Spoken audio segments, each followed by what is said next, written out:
দেশের বাংলা ভাষা নিয়ে আছে মুজিব ওসমানী ও জিয়া।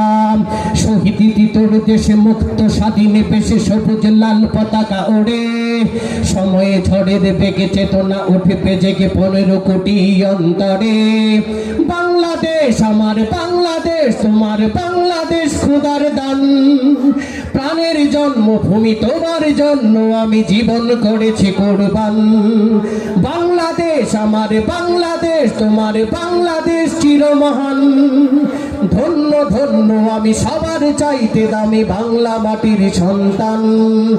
ইঞ্চি ইঞ্চি মাটি, ইঞ্চি ইঞ্চি মাটি, ইঞ্চি ইঞ্চি মাটি, ইঞ্চি ইঞ্চি ইঞ্চি মাটি, ইঞ্চি ইঞ্চি মাটি, ইঞ্চি ইঞ্চি মাটি, ইঞ্চি। অনেক ত্যাগের দেশ, রক্ত ঘামের দেশ, মায়ার বদন বড় বেশি।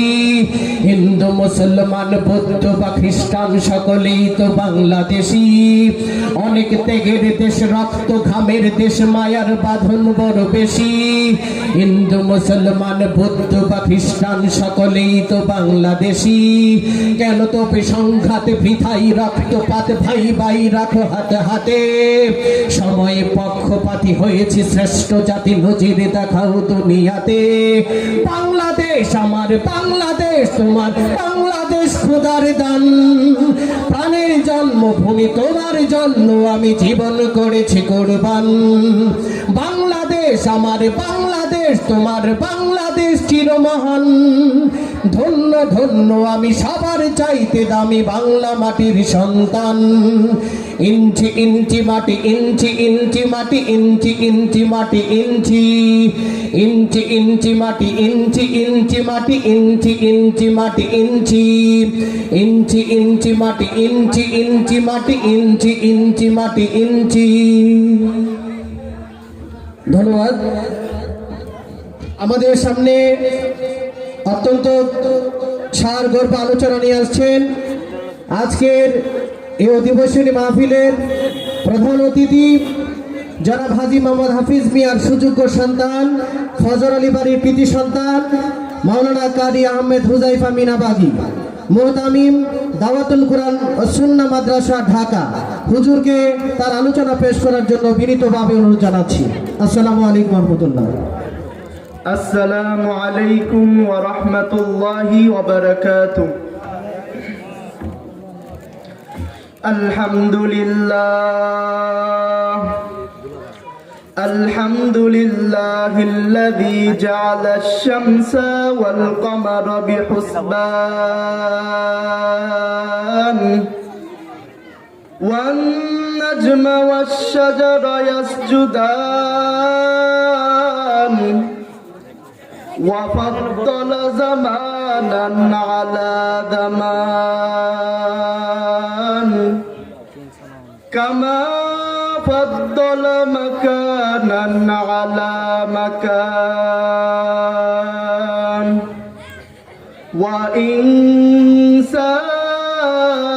وإنسانا على إنسان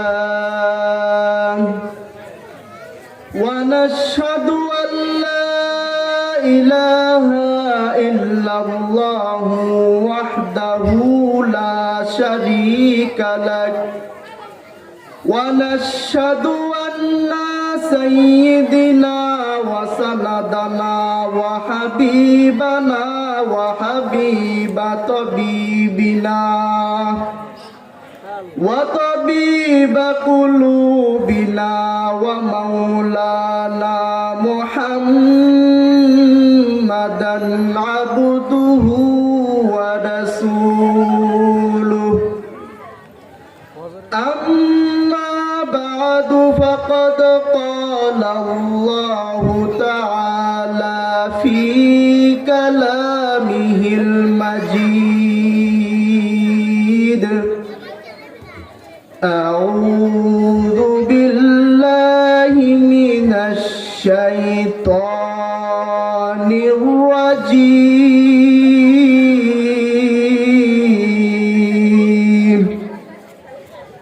بسم الله الرحمن الرحيم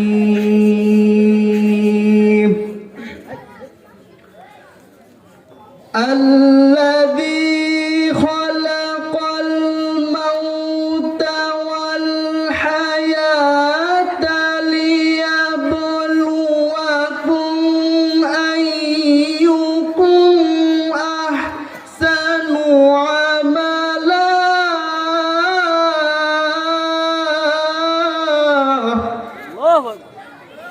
وهو العزيز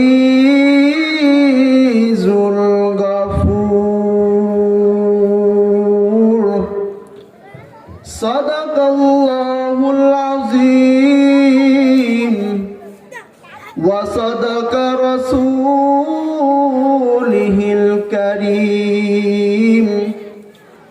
ونحن على ذلك من الشاهدين والشاكرين والحمد لله رب العالمين.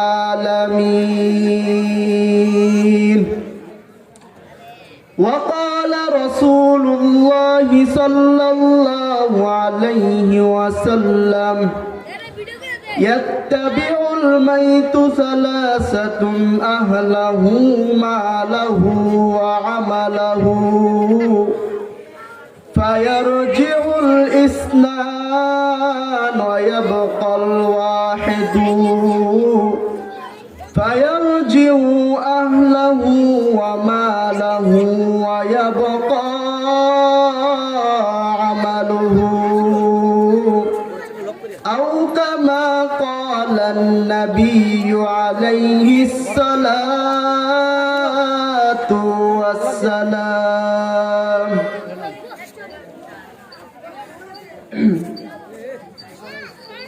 মরে গেলে যখন আমি হয়ে যাব লাশ,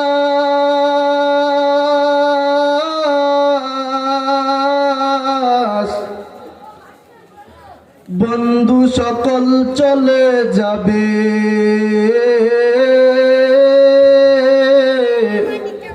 তখন আমার পাশ কেউ বলবে বাস কাটো ভাই অতি তাড়াতাড়ি,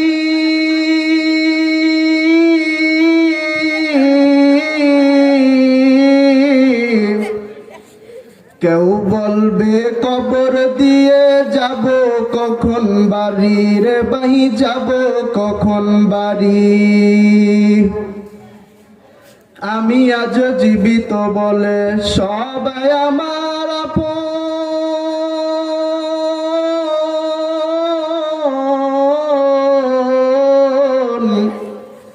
মরণকালে সঙ্গী হবে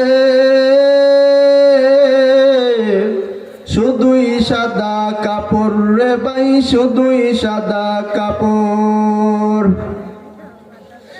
সকলে দিলটা নরম করে আমরা চোখ দুটো বন্ধ করে জিকির করবো ইনশাআল্লাহ। পারবো না? ইনশাআল্লাহ।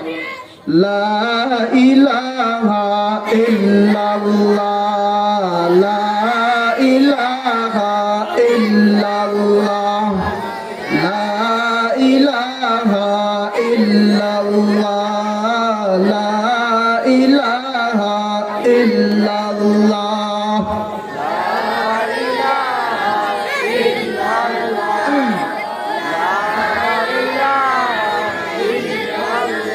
لا إله إلا الله، لا إله إلا الله، لا إله إلا الله، لا إله إلا الله।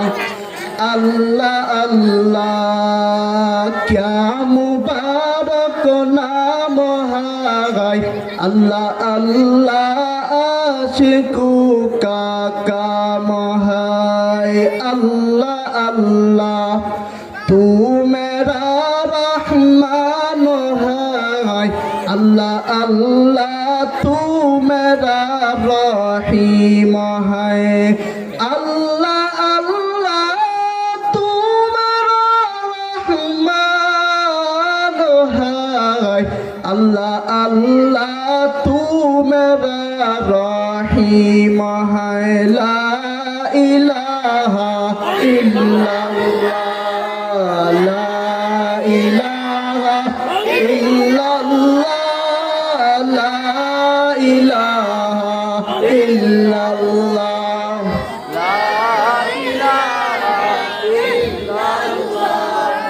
ला इलाहा इल्लल्लाह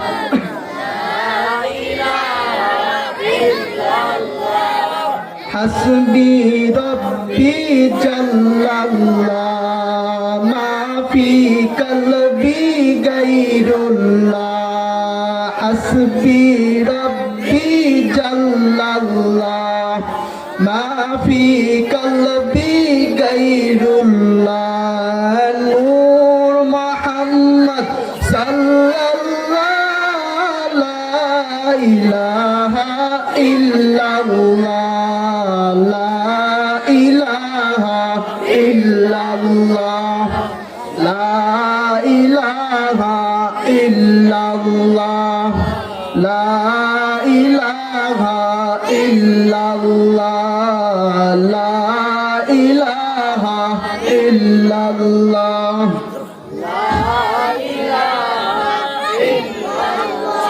ভাই গোজার দিলে আছে আল্লাহর ভয় আল্লাহ আল্লাহ সব সময় ভাই গোজার দিলে আছে আল্লাহর ভয় আল্লাহ আল্লাহ সব সময় দুনিয়াদারি ভালো লাগে না দুনিয়াদারি ভালো লাগে না ভালো লাগে ইল্লাল্লাহ লা ইলাহা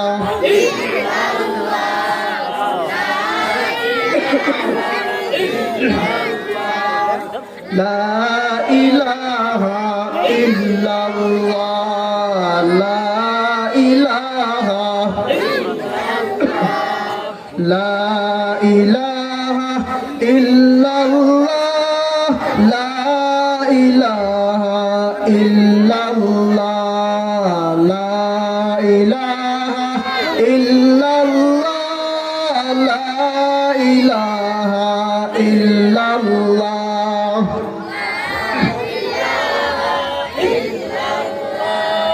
রিস্কা চলে না চালক ছাড়া নৌকা চলে না মাঝি ছাড়া রিস্কা চলে না চালক ছাড়া নৌকা চলে না মাঝি ছাড়া দুনিয়া চলে না আল্লাহ ছাড়া দুনিয়া চলে না আল্লাহ ছাড়া মুমিন চলে না জিকির ছাড়া লা ইলাহা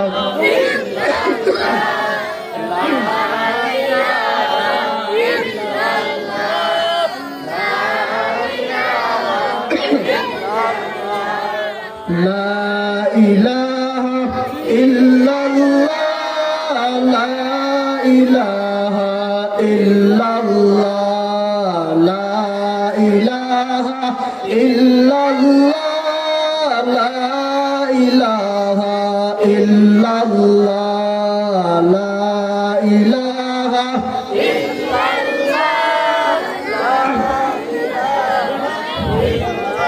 বহু দূরে মাদিনা আমরা কেমনে যাব জানি না বহু দূরে মাদিনা আমরা কেমনে যাব জানি না দয়ার আল্লাহ দয়া করো দয়ার আল্লাহ দয়া করো পুরাও মনের বাসনা লা ইলাহা ইল্লাল্লাহ লা ইলাহা ইল্লাল্লাহ লা ইলাহা ইল্লাল্লাহ লা ইলাহা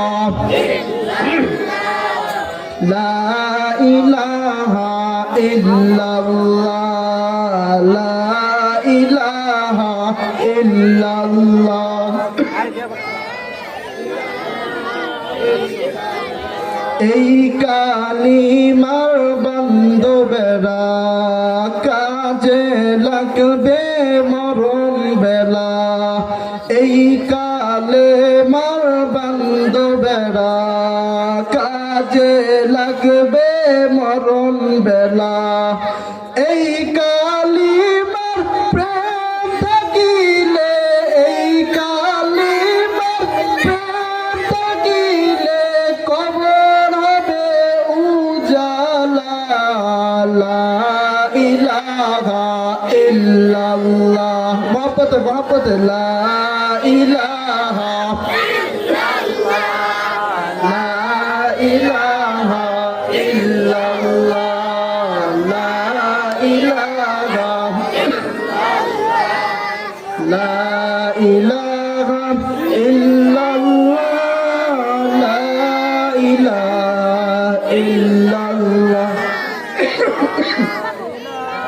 লা ইলাহা ইল্লাল্লাহ লা ইলাহা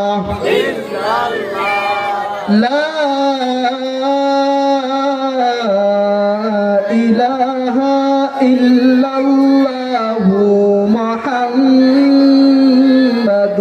রাসূলুল্লাহ সাল্লাল্লাহু আলাইহি ওয়াসাল্লাম। الحمد لمن قدر خيرا وخبالا وشكر لمن صور حسنا وجمالا. الحمد لمن قدر خيرا وخبالا وشكر لمن صور حسنا وجمالا. فرد صمد عن صفتي خلق بري رب أزلي خلق الخلق كمالا. رب أزلي خلق الخلق كمالا. رب أزلي خلق الخلق كمالا. لا شب ولا مثل ولا كف لمولى. لا والد لا ولد ولا هم وخالا. لا شب ولا مثل ولا كف لمولى. لا والد لا ولد ولا هم وخالا. সকলে বলি আলহামদুলিল্লাহ। ব্রাহ্মণহাটা নারুই ফজর আলী বাড়ির সকল মুর্দেগানের রোহে মাগফিরাতের কামনার্থে 2 দিন ব্যাপী তাফসিরুল কোরআন মাহফিল আয়োজন করা হয়েছে। সভাপতি জনাব হাজী মোহাম্মদ আব্দুল নূর, সহসভাপতি জনাব হাজী মোহাম্মদ সার্জেন্ট আবু হানিফ গেদু মিয়া, প্রধান অতিথি জনাব হাজী মোহাম্মদ হাফিজ মিয়া। আর প্রথম দিনের প্রধান বক্তা ছিলেন আল্লামা মুফতি শামসুল হক সরাইলি সাহেব। আর আজকে দ্বিতীয় দিনের প্রধান বক্তা আলহাজ হজরত মাওলানা হেদায়েতুল্লাহ শরীফপুরি সাহেব। আরও অন্যান্য সম্মানিত ওলামায়ে কেরাম রয়েছেন। নিবেদক ফজর আলী বাড়ি যুবক বিন্দু। সকলে বললেন আলহামদুলিল্লাহ। সমস্ত প্রশংসা একমাত্র আল্লাহ তাআলার জন্য, যিনি আপনাকে আমাকে দয়া করে মায়া করে আল্লাহ পাক রব্বুল আলামিনের ইশারে 4 রাকাত ফরজ নামাজ আদায় করার পর দ্বীনি এক মজমায় জান্নাতের বাগান বেহেশতের বাগানে বসার তৌফিক দান করেছেন। এই জন্য আমরা সকলে অন্তরের অন্তঃস্থল থেকে কালিমাতু শুকুর উচ্চ আওয়াজে সকলে বলি আলহামদুলিল্লাহ। আজকের এই মাহফিল ফজর আলী ফজর আলী গোষ্ঠীর পক্ষ থেকে মাহফিল। আমি আমার দাদা এবং বাবা এবং চাচা ও চাচাতো ভাই এবং যারা এই গোষ্ঠীতে আছেন তাদেরকে আমার অন্তরের অন্তঃস্থল থেকে শুকরিয়া ও মোবারকবাদ জানাই এত সুন্দর একটি আয়োজন করার জন্য। এবং ফজর আলী গোষ্ঠীর পক্ষ থেকে আমি আপনাদেরকে শুকরিয়া ও মোবারকবাদ জানাই যারা কষ্ট করে এই জান্নাতের বাগানে বেহেশতের বাগানে এসেছেন, এসে ধৈর্য সহকারে ওলামায়ে কেরামদের বয়ান শুনছেন, তাদেরকেও আমি অন্তরের অন্তঃস্থল থেকে শুকরিয়া ও মোবারকবাদ জানাই।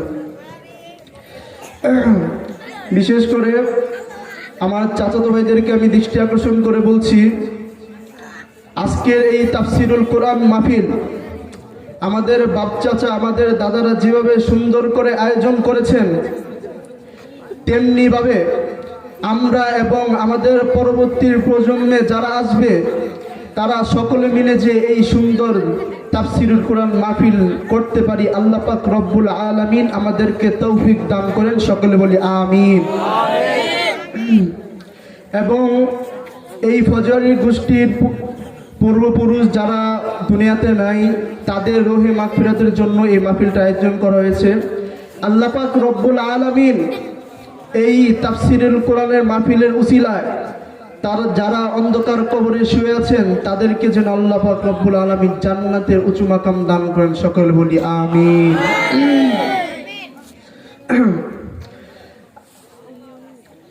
আমাদের সমাজে আমি সব জায়গায় একটি উদাহরণ দিয়ে থাকি, আমাদের সমাজে আপনাদের সমাজে বহু টাকাওয়ালা রয়েছে, মাসে লক্ষ লক্ষ টাকা ইনকাম করে, ইচ্ছা করলে বছরে 3-4 বার মক্কা মদিনায় ঘুরে আসতে পারে। কিন্তু তারা এতই টাকা কামাই করছে, কিন্তু তার মক্কা মদিনায় ঘোরার আর সৌভাগ্য হয় না। তার মানে বোঝা গেল টাকা থাকলে কি মক্কা মদিনায় যাওয়া যায় না, যদি আল্লাহ কবুল না করেন। তেমনিভাবে ইচ্ছা থাকলে নেকের কাজ করা যায় না, যদি আল্লাহ কবুল না করেন। এই জন্য সম্মানিত ভাইরা, আপনারা এই যে আপনাদের সমাজে অনেক মানুষ রয়েছে, সবাই বিভিন্ন কাজে ব্যস্ত, শয়তান তাদেরকে ব্যস্ততার মাঝে রেখে দিয়েছে। আপনারা ওই দুনিয়া ছেড়ে ফারেক করে যে আপনারা এই দিনই এক মজমায় বসেছেন, অবশ্যই আল্লাহ পাক রব্বুল আলামিন আপনাকে কবুল করেছেন, সকলে আবার বলি আলহামদুলিল্লাহ। এই জন্য যারা রাস্তাঘাটে এদিক সেদিক অযথা ঘোরাফেরা করছেন তাদেরকে আমি অনুরোধ করে বলবো, আপনারা কিছুক্ষণ সময়ের জন্য এই জান্নাতের বাগান বেহেশতের বাগানে এসে বসে পড়ুন। طاعت توفیق طاعت ہم چچو طاعت توفیق طاعت ہم چچو ای امانت ایجاد ہم چچو ای بندہ خدا کا طلب ان کی ملاقات आई बंदाए खुदा का तलब उनकी मुलाकात जल्दी से या बैठे सुनो हजरत का नसीहत जल्दी से या बैठे सुनो हजरत का नसीहत ओ दुनियार ईमानदार अल्लाहर बंदा अल्लाहर गुलाम দুনিয়ার কারো যদি তেলের প্রয়োজন হয় বাজারে যাও, তেলের দোকানে গেলে তেল পাওয়া যায়। দুনিয়ার কারো যদি চাউলের প্রয়োজন হয় বাজারে যাও, চাউলের দোকানে গেলে চাউল পাওয়া যায়। ও আল্লাহর বান্দা আল্লাহর গোলাম, একদল আল্লাহর বান্দা তারা আল্লাহ তালাশ করে আল্লাহ কোথায় পাওয়া যায়। ও নারুই গ্রামের মানুষ, তোমরা যদি আল্লাহকে পেতে চাও, আল্লাহর পরিচয় পেতে চাও, নবীর পরিচয় পেতে চাও, তাহলে তোমরা ব্রাহ্মণহাটার ফজলি গোষ্ঠীর এক তাফসিরুল কোরআনের মাহফিল আয়োজন করা হয়েছে, সেখানে আসে যদি তুমি বসতে পারো, সেখানে তুমি আল্লাহর পরিচয় পাইবা, নবীর পরিচয় পাইবা, জান্নাতের টিকিট পাইবা। ও মুসলমান বান্দা, আল্লাহর গোলাম, হাদিস শরীফে এসেছে কাফা বিল মাউতি ওয়াইজান, মৃত্যুর কথা হিসাবে একজন মানুষের জন্য যথেষ্ট। ও মুসলমান বান্দা, আল্লাহর গোলাম, ইমাম গাজ্জালি রাহমাতুল্লাহ আলাইহি বলেন, মৃত্যুর কথা স্মরণ করার অর্থ হলো এই, তুমি নির্জনে বসে একাকী বসে তোমার চোখ দুটো বন্ধ করে তুমি তোমার ওই সকল আত্মীয় স্বজন, ওই সকল বন্ধু বান্ধবের কথা স্মরণ করো, যাদেরকে তুমি নিজ হাতে বহন করে অন্ধকারে কবরের মাঝে রেখে এসেছো, তাদের কথা তুমি স্মরণ করো। ও মুসলমান বান্দা, আল্লাহর গোলাম, কোথায় গেল তার সুন্দর চেহারা, কোথায় গেল তার এত দুনিয়ার আশা আকাঙ্ক্ষা, সবকিছু তো ফেলিয়া কলিজার টুকরা সন্তানকে চিরজীবনের জন্য এতিম বানাইয়া, প্রাণপ্রিয় স্ত্রীকে চিরজীবনের জন্য বিধবা বানাইয়া অন্ধকার কবরে শুয়ে আছেন। হাদিস শরীফে এসেছে, হযরত আজরাইল আলাইহিস সালাতু ওয়াস সালাম একদিন যাচ্ছিলেন, এক ব্যক্তির সাথে সাক্ষাৎ। ওই ব্যক্তি ডাক দেখো, আজরাইল ভাই, ও আজরাইল ভাই, তুমি অনেক অদ্ভুত রে ভাই, তুমি অনেক বড় অদ্ভুত। আজরাইল আলাইহিস সালাতু ওয়াস সালাম ডাক দিয়ে বলে, ভাই আমি আবার কি করলাম, কিসের জন্য আমি এত অদ্ভুত? ওই ব্যক্তি ডাক দিয়ে বলে, ভাই তুমি তোমার যখন ইচ্ছা হয়, যখন তোমার মন চায়, তখন তুমি মানুষের জান কবজ করে ফেলো। আরে ভাই, দুনিয়াতে তো পুলিশ যখন আসামিকে গ্রেফতার করতে যায় তখন তো অনেক নোটিশ পাঠায়, তারপর নোটিশ পাঠানোর পর তারপর তাকে গ্রেফতার করে। আরে আজরাইল ভাই, তুমি তো কোনো নোটিশ পাঠাও না, যখন তোমার মন চায় তখন তুমি এসে জান কবজ করে ফেলো। আজরাইল আলাইহিস সালাতু ওয়াস সালাম ডাক দিয়ে বলে, ভাই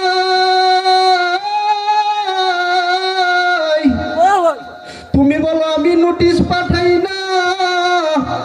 আরে ভাই, আমি যে পরিমাণ নোটিশ দুনিয়াতে পাঠাই সেই পরিমাণ নোটিশ তো দুনিয়ার কেউ পাঠায় না। আরে ভাই, তোমার কি জ্বর হয় না? এই জ্বর তো আমার নোটিশ। আরে ভাই, তোমার কি চুল সাদা হয় না? এই চুল সাদা হওয়াটা তো আমার নোটিশ। আরে ভাই, তোমার কি নাতিপুতি হয় না? এই নাতিপুতি হওয়াটা তো আমার নোটিশ। কিন্তু দুঃখের বিষয় রে ভাই, আমার এই নোটিশকে তোমরা কোনো নোটিশ মনে করো না, ঠিক না ঠিক? এই যে আমার যে জ্বর হয়, আমার যে চুল দাড়ি চুল যে পাকতেছে, আমার যে নাতিপুতি হইতাছে, আমরা কিছুই মনে করি না, ঠিক না ভাই? আজরাইল আলাইহিস সালাতু ওয়াস সালাম কি বসে আছে, যখন আল্লাহর হুকুম হবে তখনই আমাদের জান নিয়ে যাবে। কোনো কথা বলবো না, মনোযোগ দিয়ে শুনি, ইনশাআল্লাহ ভালো লাগবে।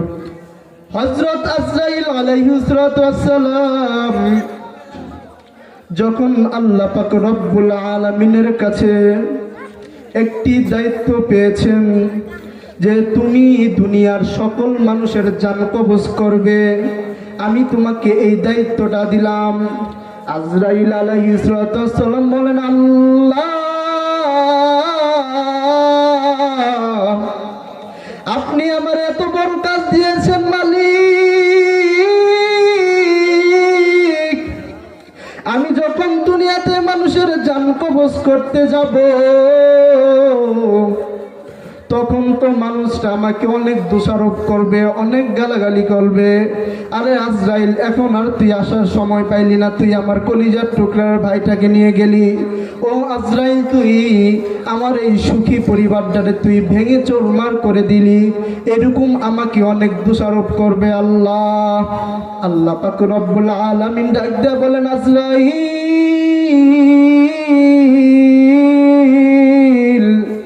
আমি দুনিয়াতে এমন রোগ সৃষ্টি করেছি,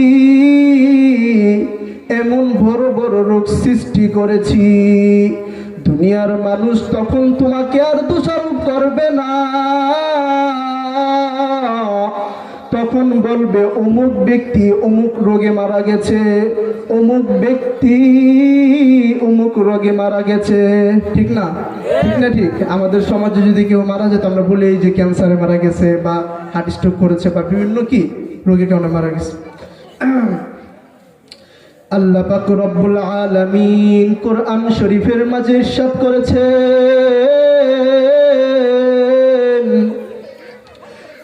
আইনামা তাকুনু ইউদরিকুমুল মাউতু ওয়ালাউ কুনতুম ফি বুরুজিন মুশাইয়্যিদা মৌত কাসিন কুল্লু নাসিন শারবু কবর বাইতিন কুল্লু নাসিন দাখিলু ইহা হামসব মুসাফির হাই কবর আগের ঠিকানা, কহি আগে রওয়ানা হো কহি পিছে রওয়ানা। जगाची लगानी को दुनिया नहीं हाय, ए बरत की चाहे तमाशा नहीं हाय।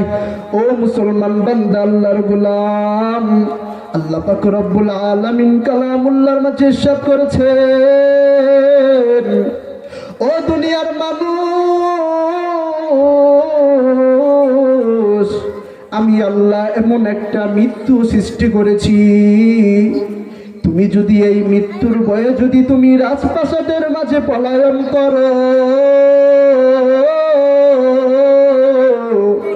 মৃত্যু সেখানে গিয়ে তোমার কাছে উপস্থিত হবে।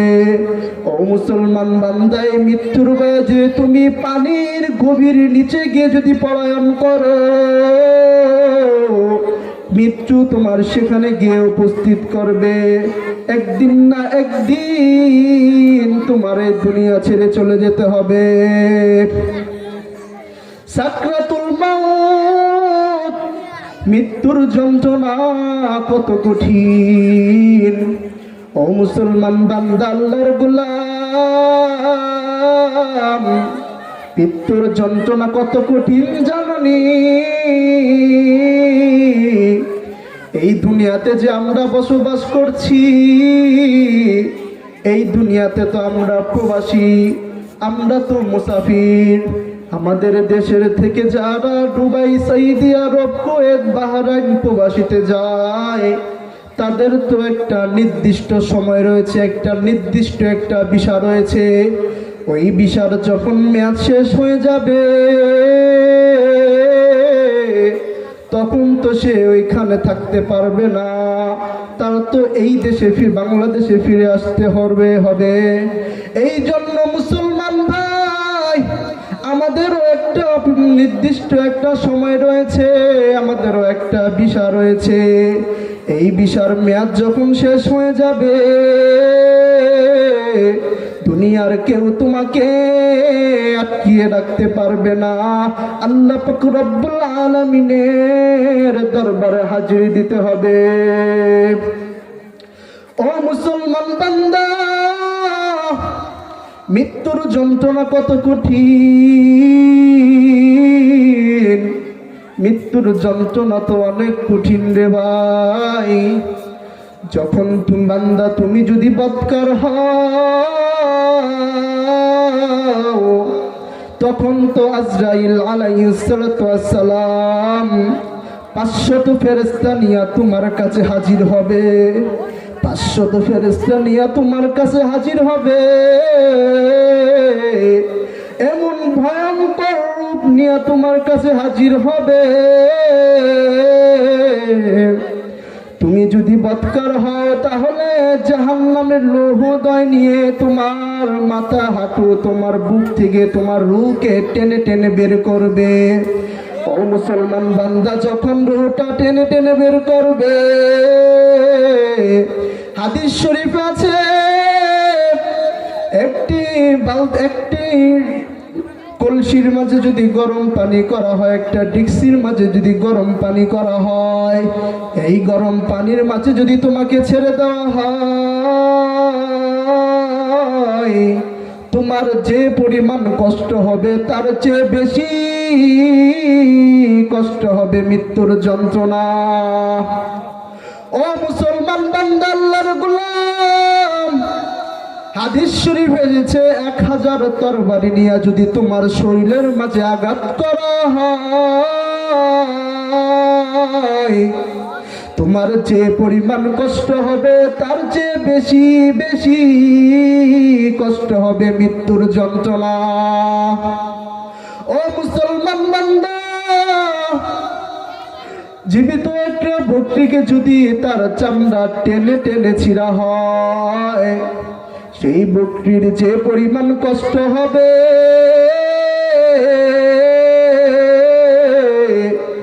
তার চেয়ে বেশি বেশি কষ্ট হবে মৃত্যুর যন্ত্রণা। ঠিক না বেঠি? মুসলমান বান্দা, চিন্তা ভাবনা করে মরতে হবে। আল্লাহ পাক রব্বুল আলামিন কালামুল্লাহর মাঝে ইরশাদ করেন, الذي خلق الموت والحياة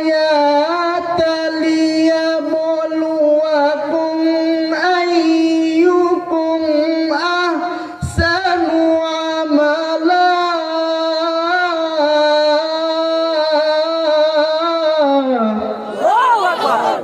وهو العزيز الغفور।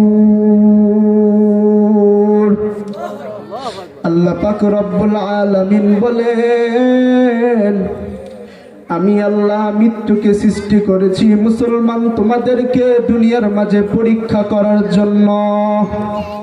আমি আল্লাহ মৃত্যুকে সৃষ্টি করেছি তোমাদের পরীক্ষা স্বরূপ।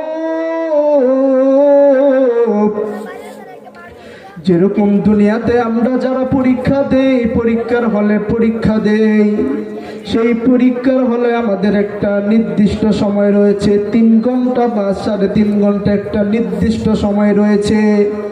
ও মুসলমান বান্দা, আল্লাহর গোলাম, সেই নির্দিষ্ট সময় যখন শেষ হয়ে যাবে, তখন আমাকে আর এই পরীক্ষার হলে থাকতে দিবে না, দারোয়ানটা বা শিক্ষকটা আমাকে বের করে দিবে। ও মুসলমান বান্দা, আল্লাহর গোলাম, এই দুনিয়াটা তো আমার পরীক্ষার হল, আমারও একটা নির্দিষ্ট সময় রয়েছে। যখন আমার সেই নির্দিষ্ট সময় শেষ হয়ে যাবে, তখন তেমনি এমনি এমনি আমার দুনিয়ার মায়া ছেড়ে আল্লাহর কাছে চলে যেতে হবে। আমি আপনাদের সামনে হাদিস শরীফের অনেক হাজার হাজার হাদিস শরীফ থেকে ছোট্টখানা একটা হাদিস পাঠ করেছি। সেই হাদিসে বলা হয়েছে, প্রত্যেক মানুষ যখন মানুষ মৃত্যুবরণ করবে, যখন মানুষ মারা যাবে, তখন মানুষ তার সাথে তিনটা জিনিস যাবে। কয়টা জিনিস যাবে জোরে বলুন? তিনটা জিনিস যাবে। ও মুসলমান বান্দা, আল্লাহর গোলাম, এক নম্বর জিনিস হলো তার আত্মীয় স্বজন তার সাথে যাবে। কি তার সাথে যাবে? আত্মীয় স্বজন তার সাথে যাবে। দুই নম্বর জিনিস হলো তার মাল তার সঙ্গে যাবে। তিন নম্বর জিনিস হলো তার আমল তার সঙ্গে যাবে। ও মুসলমান বান্দা, আল্লাহর গোলাম, দুইটা জিনিস তার কবরের সামনে গিয়ে ফিরে আসবে। এক নাম্বার, তার আত্মীয় স্বজন তার কবরের সামনে গিয়ে ফিরে আসবে। দুই নাম্বার হলো তার মাল তার কবরের সঙ্গে গিয়ে কবরের সামনে গিয়ে ফিরে আসবে। তিন নাম্বার যে জিনিসটার মুসলমান, এই আমল তার সঙ্গে যাবে। হযরত উসমান রাদিয়াল্লাহু তাআলা আনহু যখন কবরের সামনে যেতেন, যখন কবরের সামনে দাঁড়াতেন, তখন উসমান রাদিয়াল্লাহু তাআলা আনহু অনেক কান্নাকাটি করতেন। ও মুসলমান বান্দা, শুধু কান্নাকাটি করতেন না, এমন কান্নাকাটি করতেন চোখ দিয়ে পানি পড়তে পড়তে তার ঘন ঘন দাড়ি সমূহ ভিজে যেত। তার খাদেম খুদ্দাম ডাকদা বলে, হযরত, আপনার কি হয়েছে হযরত? আপনি যখন কবরের সামনে যান তখন এত কান্নাকাটি করেন কেন হযরত? ও হযরত, যখন আপনি জান্নাত জাহান্নামের কথা আলোচনা করেন হযরত, তখন তো আপনি এত কান্নাকাটি করেন না হযরত। যখন আপনি কবরের সামনে যান তখন আপনি এত কান্নাকাটি করেন হযরত। হযরত উসমান রাদিয়াল্লাহু তাআলা আনহু ডাক দিয়ে বলে, ভাই,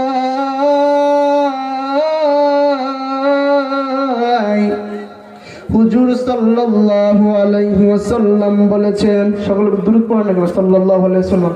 যখন আল্লাহর নবীর নাম শুনবেন তখন কি দুরূদ পড়বেন, ঠিক আছে? হুজুর সাল্লাল্লাহু আলাইহি ওয়াসাল্লাম বলেছেন, কবর হলো আখিরাত সমূহ থেকে প্রথম খাঁটি। যে ব্যক্তি এই প্রথম খাঁটি সুন্দর করে পার করতে পারবে,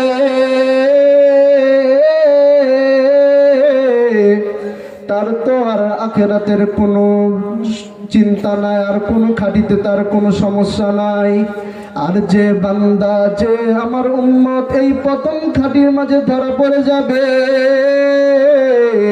সে আখিরাতের সকল খাঁটির মাঝে ধরা পড়ে যাবে। আর বলেছেন হুজুর সাল্লাল্লাহু আলাইহি ওয়াসাল্লাম বলেন, কবর হলো এত ভয়াবহ স্থান, এত ভয়ঙ্কর স্থান, আমি তো দুনিয়ার মাঝে এরকম ভয়ঙ্কর স্থান আর কোনো জায়গা দেখি নাই। হাদিস শরীফ এসেছে, যে ব্যক্তি দৈনিক 20 বার মৃত্যুর কথা স্মরণ করবে, আল্লাহ পাক রব্বুল আলামিন তাকে শহীদের মর্যাদা লাভ করবে। সকলে বলি সুবহানাল্লাহ। ও নারী গ্রামের মায়েরা, দৈনিক 20 বার মৃত্যুর কথা স্মরণ করা তো এটা তোমার আমার জন্য বেশি কষ্টদায়ক জিনিস না। তুমি একটু বসে রয়েছ, তখন তুমি মৃত্যুর কথা স্মরণ করবে যে আমি যদি এখন মারা যাই আমার কি অবস্থা হবে। ও মুসলমান বান্দা, কষ্ট হবে নাকি? যখন তুমি ঘুমাইতে যাইবা তখন তুমি মৃত্যুর কথা একটু স্মরণ করবা, এখন যদি আমি মরে যাই আমার কি অবস্থা হবে। আমার দাদা, আমার বাবা, আমার 14 গোষ্ঠী পর পুরুষ, তো পুরুষরা কেউ তো এই দুনিয়াতে থাকতে পারেনি, তেমনি ভাবে আমার এই দুনিয়া ছেড়ে চলে যেতে হবে। এইরকম আপনারা ভাইরা দৈনিক কমসে কম 20 বার মৃত্যুর কথা স্মরণ করবেন ভাই। ওই সময় যদি আপনি মারা যান, সরাসরি হাদিসের কথা, আপনি শহীদের মর্যাদা পাবেন। কি আমরা পারবো না সবাই? যখন আমি বিছনাতে যাব ঘুমাতে, যখন বালিশের উপর মাথাটা রাখবো, তখন আমি মৃত্যুর কথা স্মরণ করব। যখন আমি অনর্থক বসে থাকবো, কারোর সাথে কোনো কাজ নেই, তখন আমি মৃত্যুর কথা স্মরণ করবো। এখন যদি আমি মারা যাই, আমার কি অবস্থা হবে? কি পারবো না? তো এই কষ্ট হবে নাকি? ইনশাল্লাহ সবাই পারবো। আমি আর আলোচনা করব না, হযরত এসে পড়েছেন। চাই আমরা যেটুকু শুনেছি তার প্রতি যে আমরা আমল করতে পারি, আল্লাহ পাক রব্বুল আলামিন আমাদেরকে কি তৌফিক দান করুন। এবং আমি আমার কিছু মনের 2টা কথা আপনাদের সামনে উপস্থাপনা করব, আপনাদের সাথে শেয়ার করব। যে আমার এই ফজর আলী গোষ্ঠী, আমার বাবা, চাচা, দাদা এবং চাচাতো ভাইয়েরা যে এত সুন্দর একটা আয়োজন করেছেন, আপনারা সকলে দোয়া করবেন এই তাফসিরুল কোরআন মাহফিলটা যেন কিয়ামত আগ পর্যন্ত আল্লাহ পাক রব্বুল আলামিন জারি রাখেন। সকলে বলি আমিন। এবং আমার বাম পাশে যিনি বসে আছেন, তিনি হলো আমার শ্রদ্ধেয় পিতা। আমার আজ অনেক ভালো লাগছে, আমার বাবার সামনে আমি বয়ান করছি। চাই আমার যে আত্মীয় স্বজন, আমার বাবা মার যে মনের আশা, যে আল্লাহ পাক রব্বুল আলামিন পূরণ করুক, এই জন্য আপনারা সকলে একটু দোয়া করবেন। এবং আল্লাহ পাক রব্বুল আলামিন যেন আমাকে দিনের জন্য খেদমত, আমার দ্বারা যে নেয়, আমাকে যেন কবুল করে, এই জন্য সকলে একটু দোয়া করবে। সকলে বলে আমিন। এই বলে আমার বক্তব্য। আমি যাত্রাবাড়ি মাদ্রাসায় পড়ি, আমি একজন স্টুডেন্ট ছাত্র। আমার জন্য দোয়া করবেন যে আল্লাহ পাক রব্বুল আলামিন আমাকে যেন ইসলামী খেদমত করার তৌফিক দান করে। সকলে বলে আমিন। এই বলে আমার বক্তব্য শেষ করছি। আসসালামু আলাইকুম ওয়া রাহমাতুল্লাহি ওয়া বারাকাতুহু।